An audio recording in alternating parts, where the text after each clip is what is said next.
Mister Arjun Ashokan, താങ്കൾ ധ്യാൻ ശ്രീനിവാസനും ബേസിൽ ജോസഫിനും ഒക്കെ ഒരു മത്സരമാണ് എന്ന് കേൾക്കുന്നു.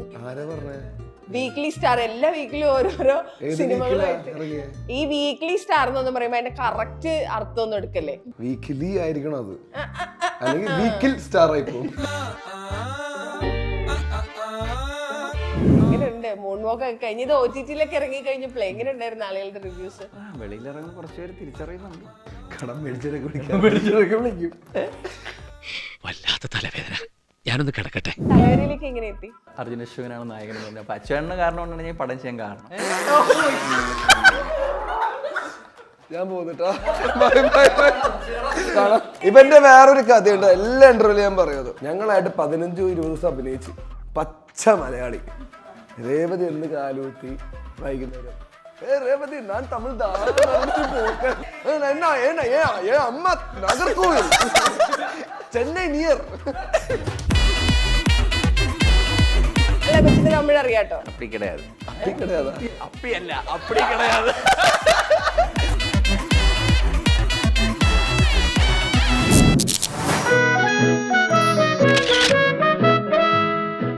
ലൈറ്റ്സ് ക്യാമറ ടോക്കിൽ ഇന്ന് തലവര ഗൈസ് വിത്ത് ദർ നായിക. അപ്പോ welcome team Thalavara. Thank you. ഈ 4 പേർക്കും കൂടെ ഒരൊറ്റ നായിക. പാട്ടൊക്കെ കാണുമ്പോ നിങ്ങൾ എല്ലാരും ആ കുട്ടിയുടെ പുറകെ തന്നെയാണല്ലോ. എന്നെ പുറകെ കണ്ടായിരുന്നോ? താങ്കൾ മുന്നിലാണല്ലോ. അതല്ല, അങ്ങനല്ല. ക്യാരക്ടർ പരമായി ഞാൻ പുറകെ കിടക്കുന്നില്ല. അത് ശരിയാണ്, നടക്കുന്നില്ല ആള്. പിന്നെ മറ്റേ കേറേട്ടായി ആയിട്ട് ഏറെക്കുറെ അല്ലേ, സൈഡ് കൂടെ നിങ്ങളുടെ കണ്ണിലേക്ക് ശ്രമിച്ച്, പക്ഷെ നടന്നില്ല. അർജുൻ അശോകൻ അല്ല സിനിമയില് ഒരിക്കലും അല്ല. സാധാരണ അങ്ങനെയാണല്ലോ വരിക. നമ്മളെ കൂട്ടുകാരന് ഒരു ജീവിതം കിട്ടുന്നത് നല്ലതല്ലേ? നമ്മളെ കൂട്ടുകാരന് ഒരു ജീവിതം കിട്ടുന്നത് നല്ലതാണല്ലോ. ഓ, അതിനു വേണ്ടി ശ്രമിക്കുന്ന കൂട്ടുകാരാണോ നിങ്ങള്? ഫ്രണ്ട്സാണ്. ഓ അബ്ബിയാ, ഓ അങ്ങനെ. മിസ്റ്റർ അർജുൻ അശോകൻ, താങ്കൾ ധ്യാൻ ശ്രീനിവാസനും ബേസിൽ ജോസഫിനും ഒക്കെ ഒരു എന്താ പറയാ ഒരു മത്സരമാണ് എന്ന് കേൾക്കുന്നു. അങ്ങനെ ഒരു കിംവദന്തി ഉണ്ടല്ലോ. എല്ലാരും അറിയുന്നുണ്ടല്ലോ. വീക്ക്ലി സ്റ്റാർ എല്ലാ വീക്കിലും ഓരോരോ സിനിമകളായിട്ട്. സുമതിവളം അങ്ങ് ഇറങ്ങി എല്ലാന്ന് പറഞ്ഞ സിനിമ ഉണ്ടല്ലോ. ഈ വീക്ക്ലി സ്റ്റാർ എന്ന് പറയുമ്പോ അതിന്റെ കറക്റ്റ് അർത്ഥം ഒന്നും എടുക്കല്ലേ? അങ്ങനെ എടുക്കണമല്ലോ, വീക്കിലി ആയിരിക്കണം അത്, അല്ലെങ്കിൽ വീക്കിൽ സ്റ്റാർ ആയി പോകും. പറ അല്ല, എന്തായാലും സംഭവം കൊള്ളാം. തിയേറ്ററിൽ എപ്പോഴും താങ്കളുടെ ഒരു സിനിമ ഉണ്ടല്ലോ. ഇല്ലേ? അതെന്താ? ഞാൻ അത് മനഃപൂർവ്വം അങ്ങനെ ആക്കിയതാ. എന്നുവെച്ചാ അങ്ങനെ ആവാണ്ടിരിക്കാൻ. സുമതി വളവിന് മുമ്പ് ഏത് പടം ഇറങ്ങിയ? സുമതി വളവിന് മുമ്പ് നമ്മൾ ഏത് പടത്തിനാ? റൊമാൻസ്. എത്ര നാൾ മുമ്പ്? റൊമാൻസ് കഴിഞ്ഞിട്ട് സിനിമ ഉണ്ടായിരുന്നില്ലേ? ഇല്ല, റൊമാൻസ് കഴിഞ്ഞിട്ട് നമ്മൾ കണ്ടല്ലോ.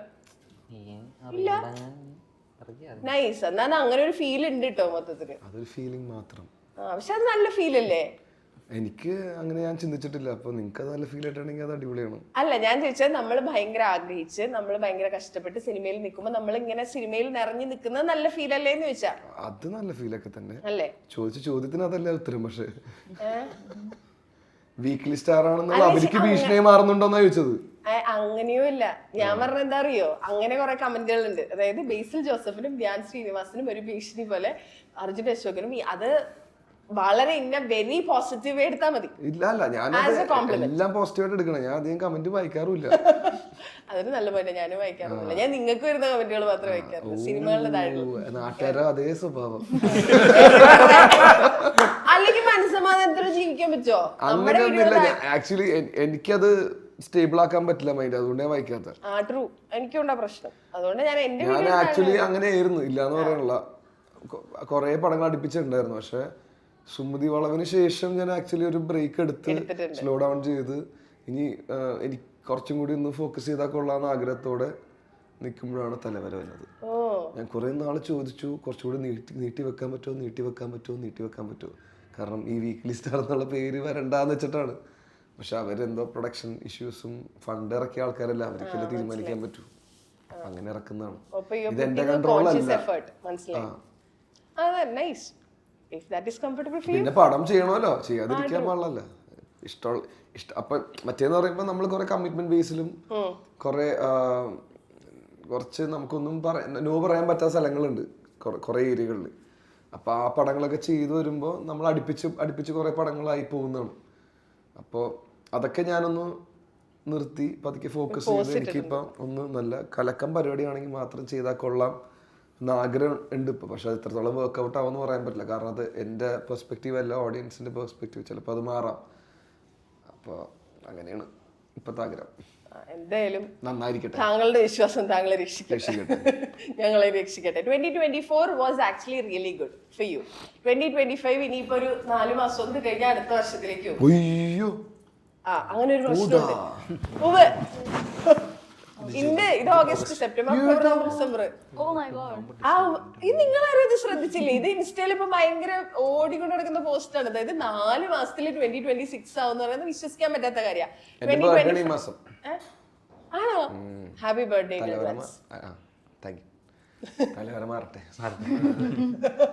അതെ, തലവര മാറട്ടെ. 2025 തിരിഞ്ഞു നോക്കുമ്പോൾ, അതായത് നമുക്കൊരു ഗ്രാറ്റിറ്റ്യൂഡിൽ തുടങ്ങാം ഇന്റർവ്യൂ എന്ന് പറയുകയാണെങ്കിൽ. അപ്പോൾ 2025 തിരിഞ്ഞു തുടങ്ങുമ്പോൾ ഒരു ഗ്രേറ്റ്ഫുൾ മൊമെന്റ് ഒരെണ്ണം ചോദിച്ചാൽ ഏതാ പറയാ? ഓഡിയൻസ് സുമതി വളരെ ഇത്ര ആക്സെപ്റ്റ് ചെയ്തതിൽ ഭയങ്കര ഗ്രേറ്റ്ഫുൾ ആണ്.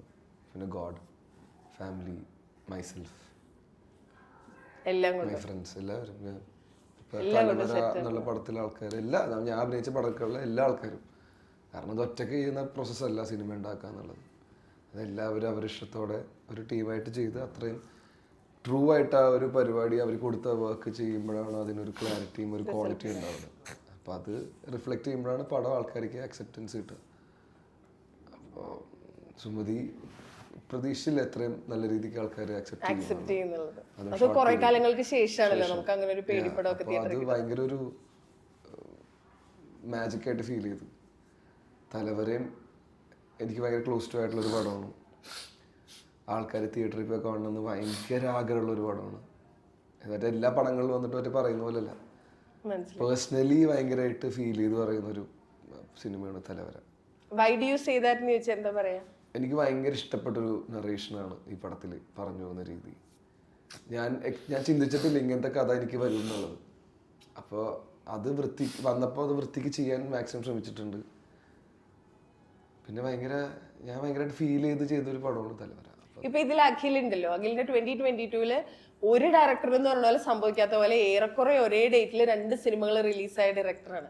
ഒന്ന് OTT-ലും ഒന്ന് തിയേറ്ററിലുമായിട്ട്. അത് 2 നല്ല സിനിമകളുമായിരുന്നു. അങ്ങനെയുള്ള ആള് പിന്നെ സിനിമ ചെയ്തിട്ടില്ല. പിന്നെ ആളുടെ എന്ന് പറഞ്ഞു വരുന്നത് ഇതാണ്. എനിക്ക് വേണ്ടി വെയിറ്റ് ചെയ്യണമായിരിക്കും.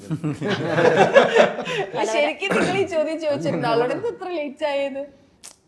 അല്ല, അപ്പൊ അതെന്ത് ഇത്ര ഗ്യാപ്പ് വന്നേ? ഇപ്പോഴാണ് ഞാൻ ഇത്ര ഗ്യാപ്പ് വന്നത്. ആണോ?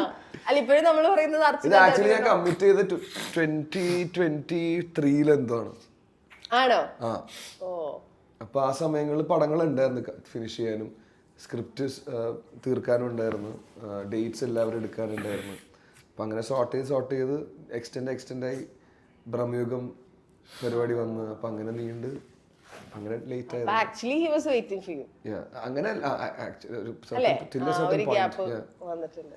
വിഷ്ണു, എങ്ങനെയുണ്ട്? മഞ്ഞുമലിന്റെ ഒരു ഫീവർ ഒക്കെ മാറിയോ 1.5 വർഷത്തിന് ഇപ്പുറം? മഞ്ഞുമലിന് ശേഷം ചെയ്യുന്ന പടമാണത്.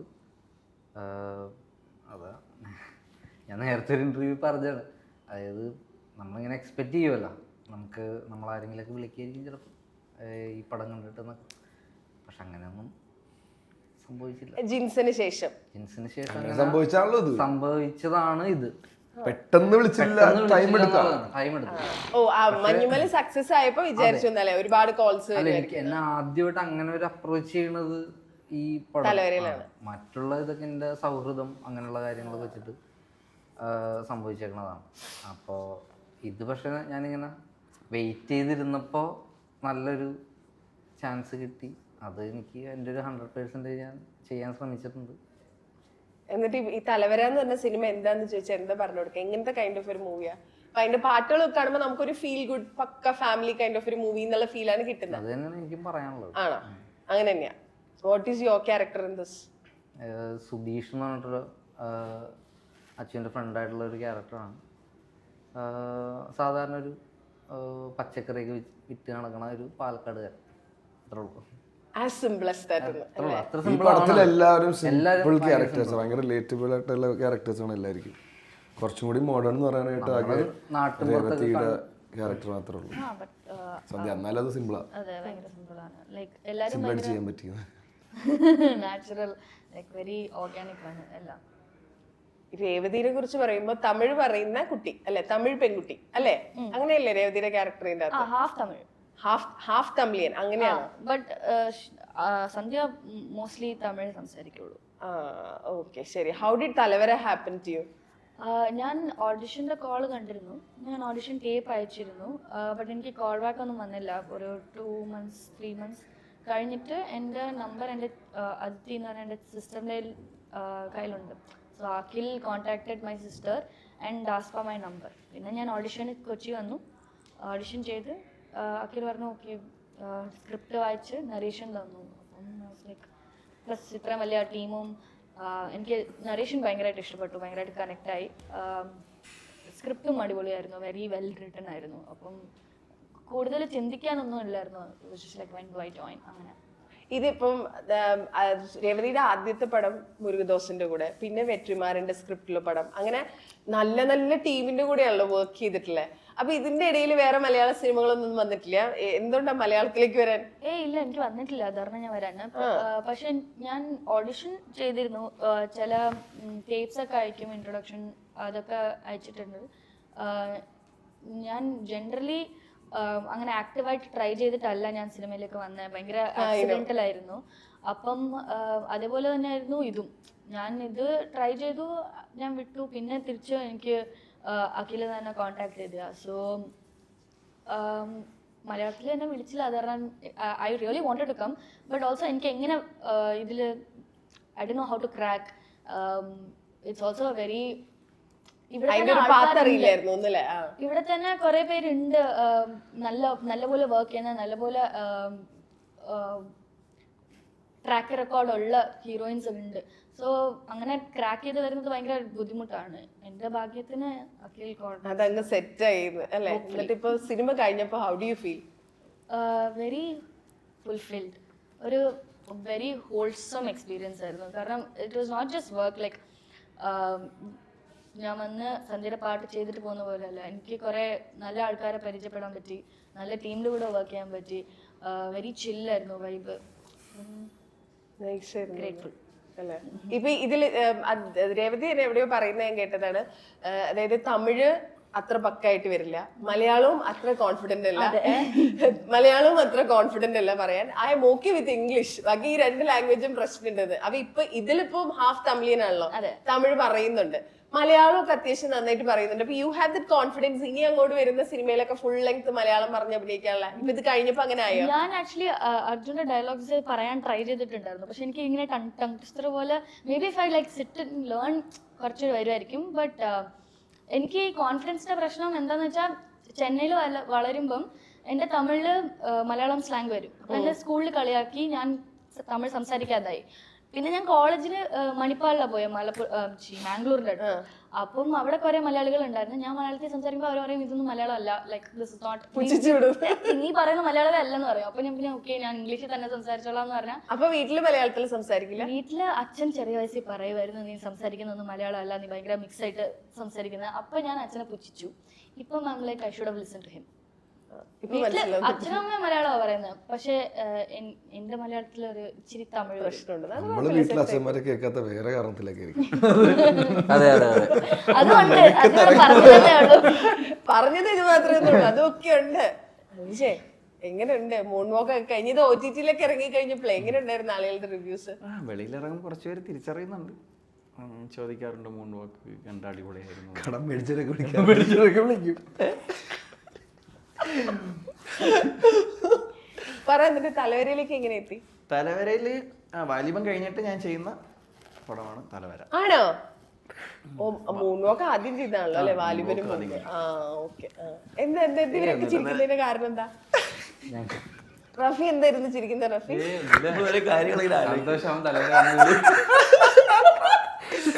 അതത്ര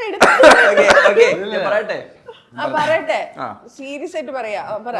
ഞാനിങ്ങനെ അഖിൽ ബ്രോ ആണ് എന്നെ വിളിച്ചത്. അർജുന അശോകനാണ് നായകൻ എന്ന് പറഞ്ഞു. അപ്പൊ അച്ഛനെ കാരണം കൊണ്ടാണ് ഞാൻ പടം ചെയ്യാൻ കാരണം. ഞാൻ പോന്നിട്ടാ ചേട്ടാ അല്ലല്ല കഥ എന്നോട് അല്ലല്ല എന്നെ വിളിച്ചിട്ട് കടം കൊടുക്കാൻ കുറെ ഉണ്ട് എന്നാലും അതല്ല വിളിച്ചിട്ട് ഇങ്ങനെ ഫോണിൽ കൂടെ പറഞ്ഞ ഇങ്ങനെ അർജുന അശോകനാണ് നായകൻ, ഇങ്ങനെ ഒരു മിന്നൽ എന്ന് പറഞ്ഞൊരു ക്യാരക്ടറാണ് ചെയ്യുന്നത്. അപ്പം അച്ഛനെ എനിക്ക് അർജുന്റെ പടങ്ങളൊക്കെ ഞാൻ കണ്ടിട്ടുണ്ട്, ഞാൻ ഭയങ്കര ഫാനാണ്. അപ്പൊ അതുകൊണ്ട് അച്ഛന്റെ പടം കൂടെ ആയതുകൊണ്ടാണ് ഞാൻ കമ്മിറ്റ് ചെയ്തത്. പിന്നെ ചെയ്യാൻ പറ്റിയത് വളരെ സന്തോഷം. ഇത്രയും ക്രൂവിനെയും രേവതി എല്ലാരും കിട്ടിയത് അങ്ങനെയല്ല. ഇവന്റെ വേറൊരു കഥയുണ്ട്, എല്ലാ ഇന്റർവ്യൂലും ഞാൻ പറയുന്നത്. ഞങ്ങളായിട്ട് 15-20 ദിവസം അഭിനയിച്ചു, പച്ച മലയാളി. രേവതി ഒന്ന് കാലൂത്തി വൈകുന്നേരം രേവതി ഞാൻ തമിഴ്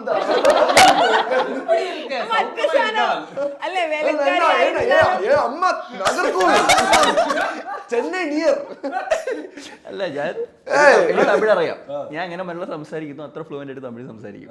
അപ്പൊ അതുകൊണ്ട് തമിഴ് ആളെ കണ്ടപ്പോഴത്തേക്കും നമ്മൾ അങ്ങോട്ട് തമിഴ് വന്നു ആ ഫ്ലോയില്. നീ ആ തമിഴിൽ പറഞ്ഞ മൊത്തം ബാക്കി എങ്ങനെ ബാക്കിയുള്ള കഥ മൊത്തം ബാക്കിയുള്ള കഥ മുഴുവൻ തമിഴിൽ പറയാൻ അത് പറയണോ?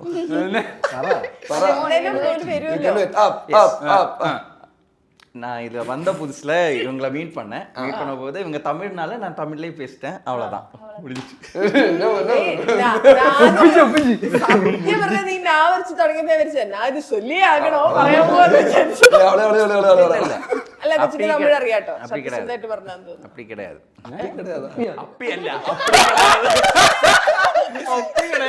அப்படி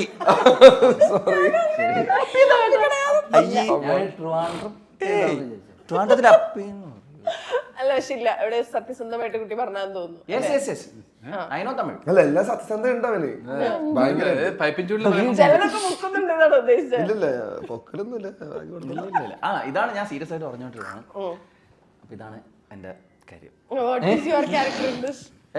ഇതുപോലെ അച്ചുവേട്ടന്റെ കൂട്ടുകാരനാ? പക്ഷെ എന്താ അച്ഛന്റെ മൂൺ വാക്കിൽ അടിപൊളി ക്യാരക്ടർ ആയിരുന്നു, നല്ലായിരുന്നു, കലക്കം പരിപാടിയായിരുന്നു. അതിലാണ് അവന് സ്റ്റാർട്ടിങ്.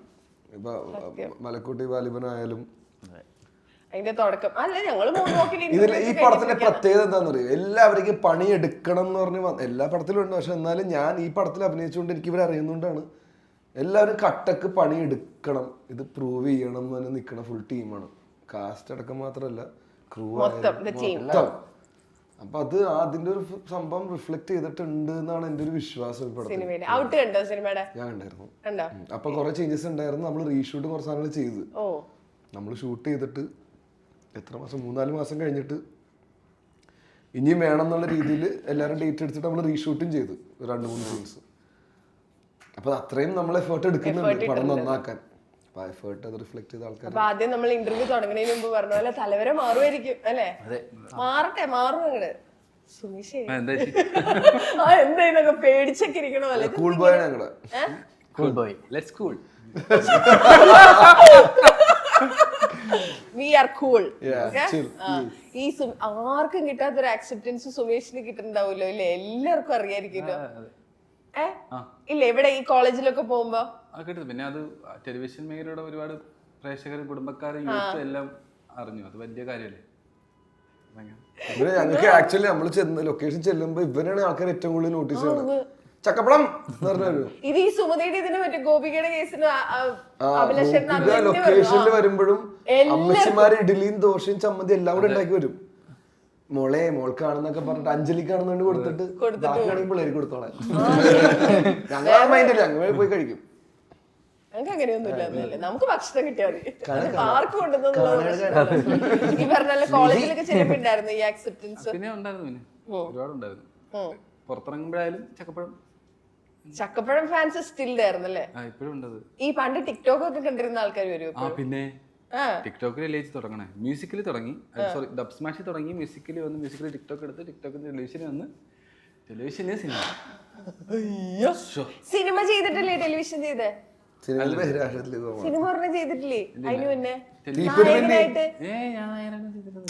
തീപ്പൊരിപ്പിന്നെയാണ് ചെയ്തിരിക്കുന്നത്. സത്യസന്ധമായിട്ട് പറയുകയാണെങ്കിൽ ചെയ്തിട്ടുണ്ട് നായകനായിട്ടൊരു സിനിമ. ഞാൻ നായകനായിട്ട് ചെയ്തിട്ടുണ്ട്. ആള് മാറിപ്പോയിട്ടാ. ഇല്ല ഇല്ലില്ല. ഉറപ്പാണ്. ഉറപ്പ്. ഞാൻ ഫസ്റ്റ് ചെയ്യണമാണ് തീപ്പിരി പെന്നി. പറ, തീപ്പിരി പെന്നി നിങ്ങ പറഞ്ഞോ? അല്ല, സിനിമയുടെ പേര് ഞാൻ മറന്നുപോയി. അങ്ങനെ ഞാൻ എവിടെയോ റഫീനെ പറഞ്ഞ് ഞാൻ കേട്ടായിരുന്നു. ഒരു നായകനായിട്ട് സിനിമ ചെയ്തിട്ടാണ് പിന്നെ സീരിയലിലേക്ക് പോയത്. ഞാൻ ചെയ്തിട്ടില്ല. നോക്കി നിങ്ങൾ സീരിയസ് ആയിട്ട് പറയണോ തമാശയായിട്ട് പറയണോന്ന് മനസ്സിലായി. അന്നാ തീപ്പൊരി ബെന്നി സമ്മതിച്ചു. ഞാൻ ബെന്നി സമ്മതിച്ചു. ഇത് കഴിഞ്ഞിട്ട് ഞാനത് നോക്കിട്ട് പറയാം. ഏറ്റവും വലിയ ആഗ്രഹം എന്താ അറിയോ? DQ നേരിട്ട് കാണാൻ. അതെ, റാഫി ഡി. അതാണ് റാഫി DQ. എന്നിട്ട് അർജുനെയാണല്ലോ ഫുൾ ടൈം നേരിട്ട് കാണുന്നത്. അതും ഭാഗ്യമല്ലേ? അതൊരു ഭാഗ്യല്ലേ എന്നൊക്കെ. ഇപ്പൊ വലിയ സ്റ്റാർ അല്ലെങ്കിലും അവന് നല്ല കൂട്ടുകാരനെ കിട്ടിയില്ലേ? സൗഹൃദം. അങ്ങനെ പറയല്ലേ, അങ്ങനെ പറയല്ലേ. പിന്നെ എങ്ങനെ പറയണം? അല്ല, ഞാൻ അർജുനോട് പിന്നെ എങ്ങനെ പറയണോന്നൊക്കെ, പിന്നെ എങ്ങനെ പറയണം എന്നൊക്കെ അത്ര ദേഷ്യപ്പെടുന്ന. ഞാൻ സ്റ്റാർ അല്ലെങ്കിലും പറഞ്ഞതാ. എന്റെ പൊന്നോ, സൈഡിൽ ഇത് വിരിച്ച് പേടിച്ചൊക്കെ ഇരിക്കുന്നത്. ഇത് എന്നെ ഒരിക്കലില്ല. പറഞ്ഞോ, തലവരെ കുറിച്ച് പറഞ്ഞോ. തലവരെ കുറിച്ച് പറയണമെങ്കിൽ വ്യത്യസ്തമായ ഒരു കഥാപാത്രമാണ്.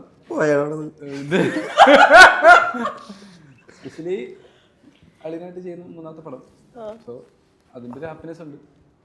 പിന്നെ മൊത്തത്തിൽ ഹാപ്പി സെറ്റാണ്. ഒന്നിൽ പോയാൽ 3 പക്ഷെ 2 കിട്ടി. സെറ്റ് ചെയ്യുന്നു, സുമതി കിട്ടി. അപ്പം ഭയങ്കര ഹാപ്പി ഉണ്ട്. ഇപ്പം എന്താ പറയണമെന്ന് അറിയില്ല. നമുക്കിപ്പം ബാക്ക് ടു ബാക്ക് സിനിമ കിട്ടുക, സിനിമ. പക്ഷെ വേറൊരു കാര്യം, നിങ്ങൾ പറഞ്ഞൊരു പോയിന്റ്, ഇപ്പൊ നായകനായിട്ട് അഭിനയിച്ചു ഓൾറെഡി. ആണോ? കറന്റ്ലി ഗോലകം അത് വെബ് സീരീസ് അത് സിനിമയായി. സിനിമയാക്കി. ഷൂട്ട് കഴിഞ്ഞു. ഷൂട്ട് കഴിഞ്ഞു. സെപ്റ്റംബർ റിലീസാണ്. അത് നമ്മുടെ തീപ്പൊരി പെന്നിയുടെ ഡയറക്ടറാണ് രാജേഷ് മോഹൻ. പുള്ളി ഡയറക്ട് ചെയ്യുന്ന. അയ്യോ, അതിന്റെ പോസ്റ്റർ ഒക്കെ നിങ്ങളുടെ ഇൻസ്റ്റയിൽ കണ്ടപ്പോ ഞാൻ വിചാരിച്ചത് സീരീസിന്റെ പോസ്റ്റർ. ഇല്ല, സിനിമയാണ് ആക്ച്വലി. ബഡ്ജറ്റിൽ ചെയ്യുന്ന പ്രോപ്പർ പരിപാടി. അജ്മൽ ഖാൻ ഉണ്ട്, അബി കൃഷ്ണ എന്ന് പറഞ്ഞ മറ്റേ അമ്മയും മോനും ചെയ്യുന്ന റീലൊക്കെ ചെയ്യുന്ന പയ്യനുണ്ട്. വേറെ കുറെ ആർട്ടിസ്റ്റുകളുണ്ട്. തീപ്പൊരി പെന്നി ക്രൂ തന്നെയാണ് മൊത്തം. അതെ. താങ്കളില്ല? ഇല്ല, തീപ്പൊരി പെന്നിന്ന് ബെന്നിനെ മാത്രം അങ്ങോട്ട് ഒഴിവാക്കി നൈസായിട്ടല്ലേ. തീപ്പൊരി ഇല്ലല്ലോ അവിടെ. അതുകൊണ്ടാണ് ഞാൻ ഇല്ലാത്തത്. അപ്പൊ അങ്ങനെയാണ്. തലവരയിലെ ക്യാരക്ടർ എന്താ? ശ്യാം എന്ന് പറഞ്ഞ കഥാപാത്രമാണ്. കിളവെന്ന് വിളിക്കും. പിന്നെ വ്യത്യസ്തമായ ഒരു ലുക്ക് പരിപാടി ഉണ്ട് അതിനകത്ത്. വ്യത്യസ്തമായ ലുക്ക്.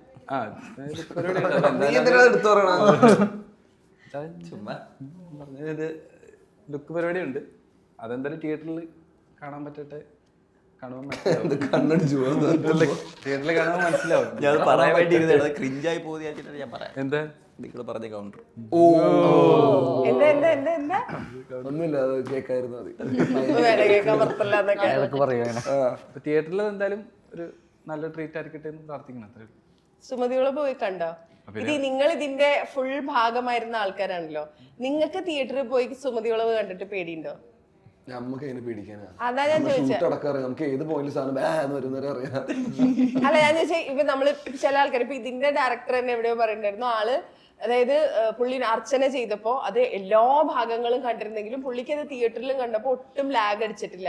പിന്നെ അത് കഴിഞ്ഞ് ആള് പറഞ്ഞ് ഞാൻ കേട്ടിട്ടുണ്ട്. അതുപോലെ ചിലപ്പോ ചില സിനിമകൾ നമ്മള് തിയേറ്ററിൽ പോയി കാണുമ്പോഴും നമ്മള് സാധാരണ ഇരുന്ന് കാണുന്ന പോലെയല്ലോ തിയേറ്ററിൽ ഇരുന്ന് കാണുന്നത്. അപ്പൊ നിങ്ങൾക്ക് ആ ഒരു ഇതുണ്ടായിരുന്നോ എന്ന് ഞാൻ ചോദിച്ചത്. നമുക്ക് ഓൾറെഡി ആകെയുള്ള ഒരു ചെറിയൊരു ഞെട്ടല് കിട്ടാന്ന് വെച്ചാൽ സൗണ്ട് എഫക്റ്റിലും ആ പരിപാടിയിലും വരുമ്പോ ഉള്ളതാണ്. പക്ഷെ നമുക്ക് ഓൾറെഡി ഇപ്പൊ ഒരു ജംപ് സ്കെയർ വരും, ഇപ്പൊ ഇങ്ങനത്തെ ഒരു ഫിഗർ വരും, ഇപ്പൊ ഇങ്ങനത്തെ ഒരു ഡെഡ് ബോഡി ഇവിടെ കിടക്കും. അപ്പൊ അതൊക്കെ അറിയുന്നോണ്ട് നമുക്ക് അത്രയും ക്യൂരിയോസിറ്റി ബിൽഡ് ചെയ്തില്ല.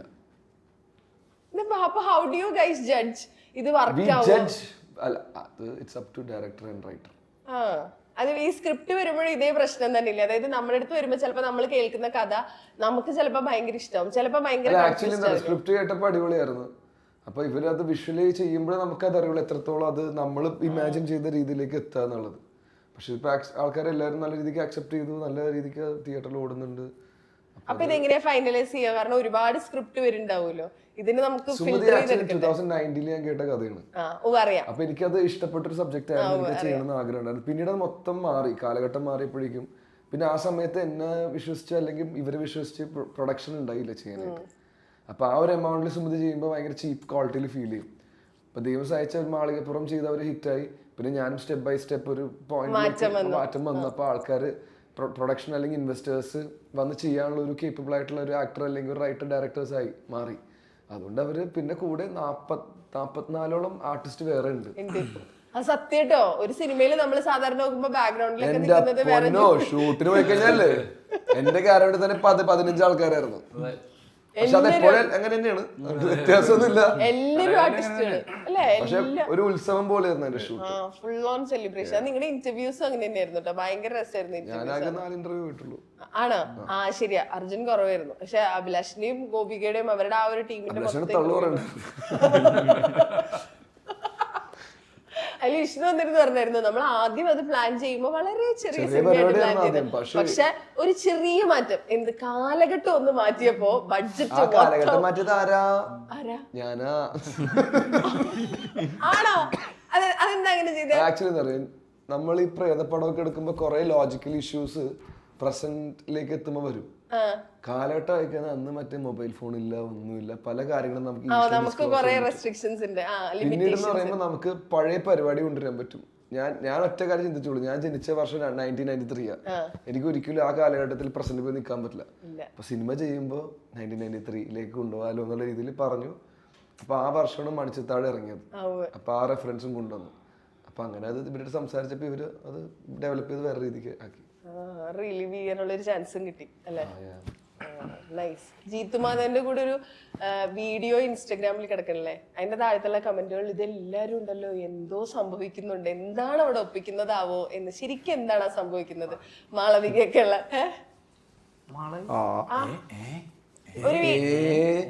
ഒരു വീഡിയോ ഉണ്ടായിരുന്നല്ലോ ജിത്തു ഒക്കെ ആയിട്ട്, ഇല്ലേ? എന്നാ പറഞ്ഞോ.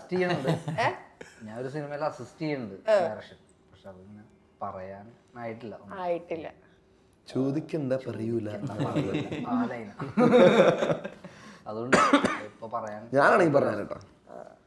ഇതുപോലെ തന്നെ പഴയ കാലഘട്ടം, അതായത് ആദ്യം ഒട്ടും പ്രതീക്ഷിക്കാണ്ട്, ഇപ്പൊ രേവതി പറഞ്ഞാല് ഒട്ടും പ്രതീക്ഷിക്കാണ്ട് സിനിമയിലേക്ക് വന്ന ആളാണ്. വളരെ ആക്സിഡന്റൽ ആയിട്ട് ഒരു ഫോട്ടോഷൂട്ട് നടത്തുന്നു, അത് ഡയറക്ടർ കാണുന്നു, അയാള് വിളിക്കുന്നു, ചെല്ലുന്നു. അപ്പൊ അഭിനയം എന്നുള്ള പ്ലാൻ തലയിലില്ല, ചെല്ലുന്നത് ഒരു പീരിയോഡിക് സിനിമ ചെയ്യാനാണ്. 1947 കാലഘട്ടം. How was it? How did you manage it? എനിക്ക് ആക്ച്വലി ഭയങ്കര ഈസി ആയിരുന്നു. കാരണം എനിക്ക് താങ്ക് ഗോഡ് എനിക്ക് ഡയലോഗ്സ് പഠിക്കുന്നത് അത്ര ബുദ്ധിമുട്ടുള്ള കാര്യമല്ല. That is most of like half of the work done. അത് കഴിഞ്ഞ് എനിക്ക് ഭരതനാട്യം ബാക്ക്ഗ്രൗണ്ട് ഉള്ള കാരണം എനിക്ക് എക്സ്പ്രസീവ് ആണ്. ഞാൻ ജനറലി ആസ് എ പേഴ്സൺ ഭയങ്കര എക്സ്പ്രസീവ് ആണ്. എനിക്ക് കുറേ കമൻറ്റ്സ് അങ്ങനെ വന്നിട്ടുണ്ട് that I have very expressive eyes. അപ്പം കുറച്ച് ഈസി ആയിരുന്നു. But obviously at the end of the day director എന്ത് പറയുന്നു അതാണ് I just follow. So it was very weird because നമ്മൾ ഷൂട്ട് ചെയ്ത സ്ഥലം വെല്ലൂരിന് ഒരു 11 കിലോമീറ്റർ ഒരു മലേൻ്റെ മുകളിലായിരുന്നു. ചുറ്റിനും മലയായിരുന്നു. മേൽ സിൻബകത്തോപ്പ് എന്ന് പറഞ്ഞിട്ട് അവിടെ ആകെ 100 പേരേ ഉള്ളൂ. എല്ലാവരും ഫാമിലി. അവിടെ കൊറോണ വന്നിട്ടില്ല, ഒന്നും വന്നിട്ടില്ല, റേഞ്ച് ഇല്ല, ഒന്നുമില്ലായിരുന്നു. അവിടെ ആയിരുന്നു ഞാൻ 1 മാസം അവിടെ ആയിരുന്നു താമസിച്ചത്. As in 11 kilometres every day travel ചെയ്യും ടു ദ നിയറസ്റ്റ് വില്ലേജ്. അങ്ങനെ അത് ഭയങ്കര ചാലഞ്ചിങ് ആയിരുന്നു. അങ്ങനത്തെ ഒരു സ്ഥലത്ത് നെറ്റൊന്നും ഇല്ലാതെ കോൾ പോലും ചെയ്യാൻ പറ്റില്ല, ഒന്നും ചെയ്യാൻ പറ്റില്ല. ഞാൻ വെറുതെ അവിടെ ഇരിക്കും. പിന്നെ എനിക്കപ്പം കോളേജും ഉണ്ടായിരുന്നു, അപ്പം ഞാൻ പഠിക്കുകയും ചെയ്യായിരുന്നു, ഷൂട്ടും ചെയ്യായിരുന്നു. So that was challenging. അല്ലാതെ it was a very fun experience, very life changing experience. ഇത് കഴിഞ്ഞിട്ടേ ഈ ഇത്രയും വലിയ ടീമാണല്ലോ, മുരുകദോസ് പോലത്തെ ഒരു ഡയറക്ടറിന്റെ കൂടെ ഇതൊക്കെ കഴിഞ്ഞിട്ട് ഭയങ്കര കോണ്ടന്റ് ഫീൽ തോന്നിയ ഒരു സമയം ഉണ്ടാവുമല്ലോ. അതായത് ചെയ്തത് it was all worth it എന്ന് തോന്നുന്ന ഒരു മൊമെന്റ് ഉണ്ടാവുമല്ലോ. നമ്മൾ തിയേറ്ററിൽ സിനിമ ഇറങ്ങി അല്ലെങ്കിൽ സിനിമ കണ്ടിട്ട് ചിലപ്പോൾ മേ ബി കൂടെയുള്ള ആർട്ടിസ്റ്റുകൾ ആരെങ്കിലും ഒക്കെ കോമന്റ് പറയുന്നത്. What is it for you? എനിക്ക് ഭയങ്കര ഗ്രേറ്റ്ഫുൾ ആയിരുന്നു. കാരണം ഞാൻ പറഞ്ഞ പോലെ ഭയങ്കര lucky. I felt very lucky. അതിൽ ഒരു ചാൻസ് കിട്ടുന്നത് തന്നെ ഭയങ്കര ലക്കി ആയിരുന്നു. അത് കണ്ടിട്ട് എനിക്ക് കുറേ ഓഫേഴ്സ് വന്നിരുന്നു. പക്ഷെ എനിക്കപ്പം കോളേജുള്ള കാരണം ഞാൻ ഡിസൈഡ് ചെയ്തു കോളേജ് തീർത്തിട്ട് മതി. കാരണം കോളേജിൽ അറ്റൻഡൻസ് ഭയങ്കര പ്രശ്നമാണ്. അപ്പം ആ കോൾ ബാക്സ് വരുമ്പോൾ തന്നെ, ഓഫേഴ്സ് കിട്ടുമ്പോൾ തന്നെ എനിക്ക് I felt you feel good, നമ്മളെന്തോ ചെയ്തിട്ടുണ്ട്, നമ്മളെ വിളിക്കുന്നത്, അങ്ങനെ ഒരു ഫീൽ വന്നു. അത് കഴിഞ്ഞ് കോളേജ് കഴിഞ്ഞപ്പോൾ എനിക്ക് ഗരുഡൻ വന്നു. അപ്പോൾ I was like okay maybe I can do it. അതുവരെയ്ക്കും I was like should I do it, should I not, അങ്ങനെയായിരുന്നു. എന്നിട്ട് ഇപ്പോഴത്തെ അവസ്ഥ എന്താ? ഇപ്പം മലയാളത്തിൽ കിട്ടുന്നത് ഭയങ്കര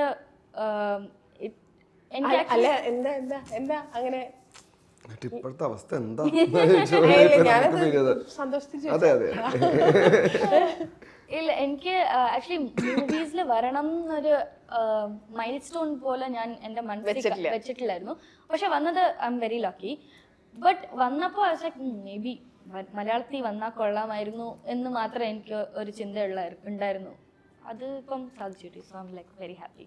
ഈ തലവരെ കാണാൻ വരുന്നവരോട് എന്താ പറയാനുള്ള? Because they are seeing you for the first time. Malayali audience as such. നമ്മൾ തമിഴ് സിനിമ കാണുന്നതാണ്, പക്ഷെ സ്റ്റിൽ മലയാളത്തിൽ ആദ്യത്തെ സിനിമയല്ലേ, അവരോട് എന്താ പറയാ? പ്രത്യേകിച്ചൊന്നും പറയാനില്ല. Just watch and enjoy the movie. And എല്ലാവരും എൻജോയ് ചെയ്യുന്ന ഒരു മൂവി ആയിരിക്കും. കാണാൻ വരുന്നവരോടൊന്നും പറയാനില്ല, കാണാൻ തിരിക്കുന്നവരടുത്ത് കാണാൻ പറയണം, വന്ന് കാണാൻ പറയണം. തിയേറ്ററിൽ കാണാതിരിക്കണവരടുത്ത് കാണാൻ വരുന്നവരെന്തായാലും വരുമല്ലോ. അല്ലല്ല, കാണാത്തവരടുത്ത് കണ്ടവര് പോയി തിയേറ്ററിൽ വന്ന് കാണാൻ പറയണം. സോറി. അങ്ങനെ ഈ പറഞ്ഞതൊന്നും കൂടാണ്ട് you guys want to add something? നമ്മളിപ്പോ ഇത്രയും പറഞ്ഞ കാര്യത്തില് എനിത്തിങ്? നത്തിങ്? ഇതില് മറ്റേ തഗ്ഗുണ്ട് കേട്ടാ പറഞ്ഞേല്, ഫസ്റ്റ് പറഞ്ഞേല് എന്ത്? നിങ്ങ വന്ന് കണ്ടു നോക്ക്, അപ്പൊ അറിയാം എന്നുള്ള സാധനമുണ്ട്. ഓ, ഒരു ചലഞ്ച്. എല്ലാരും തമിഴ് പഠിച്ചോ? ആമാ. എന്താ മറ്റത്? വേലക്കാരിയായി ബുക്കൊക്കെ പിടിച്ചിട്ട് തമിഴ് മലയാളം പഠന സഹായി, ഭാഷാ സഹായി എന്നൊക്കെ. വേലക്കാരിയായിരുന്നു. ഞാൻ നാഗർകോവില്.